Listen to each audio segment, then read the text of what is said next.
Tadi sudah disampaikan seperti apa pentingnya 1000 hari pertama kehidupan dan juga peraturan perundang-undangan yang mengatur di dalamnya. Kita juga ingin tahu seperti apa lembaga terkait dalam menjalankan fungsinya. Bisa disampaikan Bapak Anas?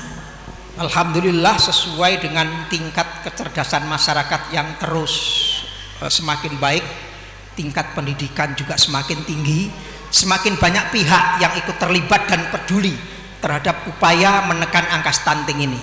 Lebih-lebih lembaga-lembaga, tidak hanya lembaga pemerintah Mbak, tapi juga lembaga-lembaga masyarakat, ormas-ormas seperti Nahdlatul Ulama, seperti Muhammadiyah, Ansor, Fatayat, Muslimat, Aisyah, semua berduyun-duyun untuk mengambil peran untuk ikut serta menekan angka stunting ini supaya lebih rendah. Baik, disampaikan terima kasih. Jadi kita sebagai masyarakat harus ikut serta tentunya dalam mensukseskan 1000 hari pertama kehidupan ini. Kita juga ingin tahu seberapa penting sebenarnya 1000 hari pertama kehidupan dalam pengasuhan anak untuk pencegahan stunting. Bisa disampaikan Bapak Rigo. Baik, terima kasih. Selamat siang pemirsa sekalian. Yang terhormat Bapak SJ Anas Tahir, anggota Dewan Komisi 9. Bapak Ibu sekalian, memang pada masa hari kehidupan pertama ini sangat penting ya, karena di dalam golden period sebagaimana yang disampaikan tadi, jangan sampai ketinggalan gizinya, karena di situ pertumbuhan baik fisik maupun kognitif otak ya perlu mendapatkan nutrisi yang cukup. Jika ini ketinggalan, maka anak ini akan berisiko tinggi menjadi stunting. Nah, pada saat 1000 hari kehidupan pertama mulai dari konsepsi, sebenarnya BKKBN jauh ke depan sebelum terjadinya konsepsi. Konsepsi itu yang disebut pertemuan sel ovum dan sel telur tadi, sperma dan telur. Kemudian sebelumnya, jadi 3 bulan sebelumnya itu sebenarnya sudah ada namanya calon pengantin yang dilakukan pembinaan atau diberikan edukasi oleh BKKBN agar mereka siap untuk masuk tangga ya. Jadi mereka harus siap dari sisi gizi, siap dari sisi mental, dan semuanya harus dipersiapkan dari awal.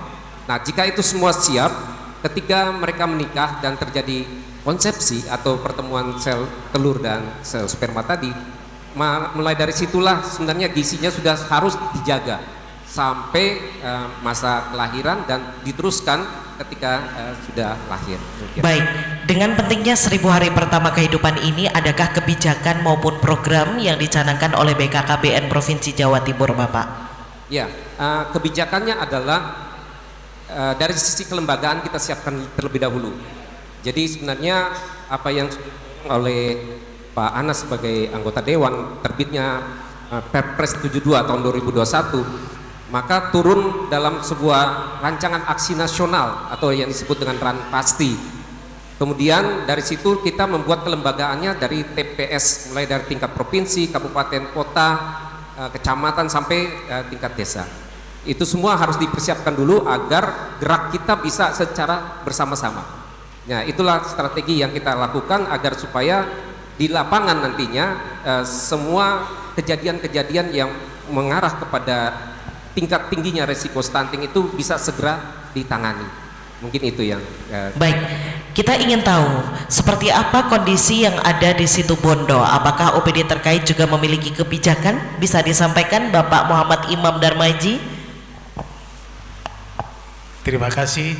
Jadi untuk di Kabupaten Situbondo, Ibu, kita sudah membentuk kurang lebih 500 lebih tim pendamping keluarga.